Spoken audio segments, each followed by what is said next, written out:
Kilat News Updates.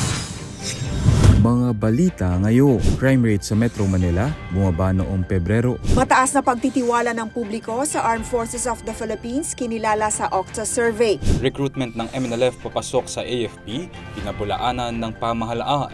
Ako po si Cesar Soriano, maratid ang mga nangunang balita sa buong kapuluan ngayon. Bumaba ng 37% ang crime rate sa Metro Manila noong Pebrero. Ayon sa National Capital Region Police Office, saad ni NCRPO Acting Chief Police Brigadier General Anthony Aberin, naitala ang 343 focus crimes noong Pebrero. Mas mababa kumpara sa 545 na naitala sa parehong buwan ng nakaraang tao.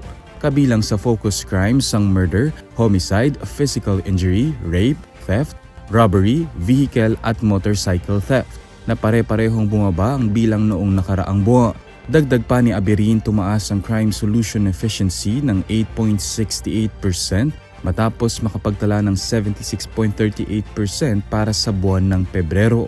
Bungaan niya ito ng mas pinalakas na police visibility, intelligence-driven operations at mas matibay na ugnayan sa komunidad.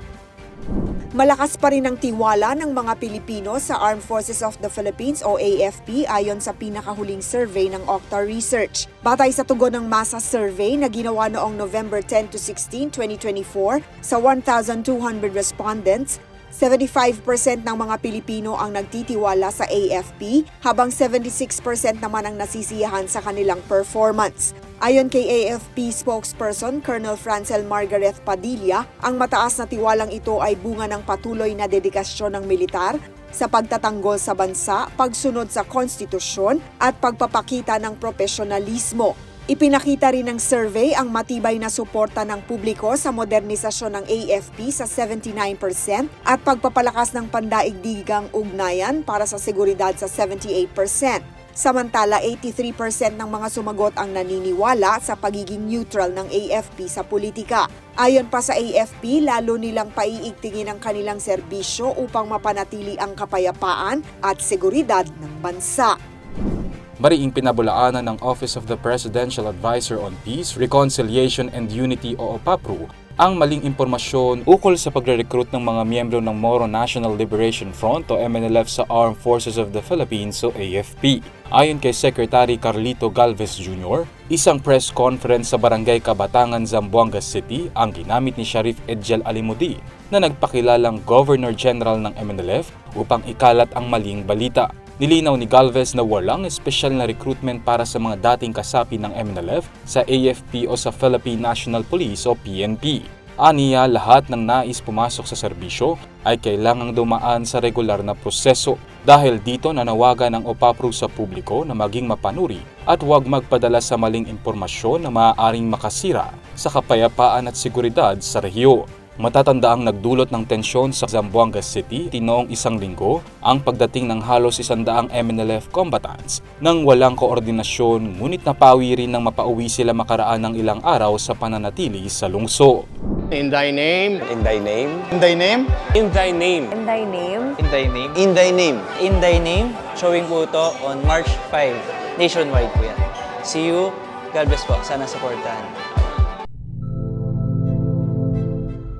Lord, conquer my fear, faith, and trust in you. Now sustain me, persevere, and commit myself to this missionary life. Pinapabigay po.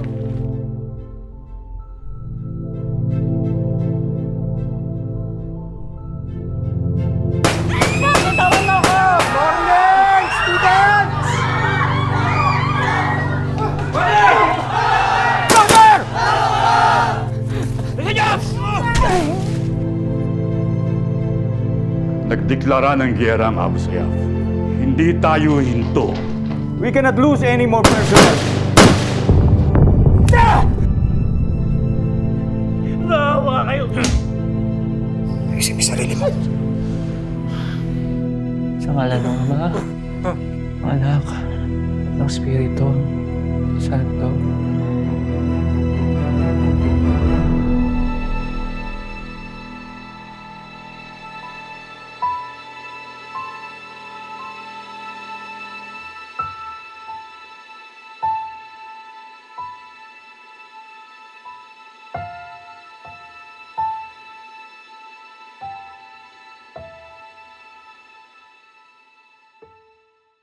Ako po si Cesar Soriano, kasama nyo sa bawat pagputok ng balita.